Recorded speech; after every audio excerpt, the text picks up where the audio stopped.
எசையா புத்தகம் 43 அதிகாரம் 2வது இறைவார்த்தை, நான் உன்னோடு இருப்பேன் என்ற வாக்குறுதியின் வார்த்தைகளுக்காய் நன்றி இயேசுவே. இயேசுவே இம்மீட்பரே, உமது பிள்ளைகள் செல்லுகின்ற வழிகளில் உடனிருந்து வழிநடத்துவீராக.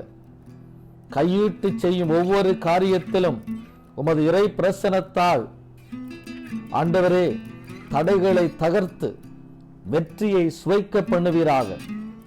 குடும்ப உறவுகளில், பணித்தலங்களில், வேலை செய்கிற இடங்களில், வாழுகின்ற பகுதிகளில் உமது பிரசனம் அவர்களோடு தங்கிடச் செய்வீராக.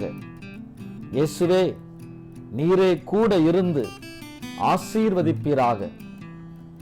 இயேசு கிறிஸ்துவின் இனிய நாமத்தில் ஒப்புக்கொடுத்து மன்றாடுகிறோம் எங்க நல்ல பிதாவே. ஆமேன், ஆமேன், ஆமேன்.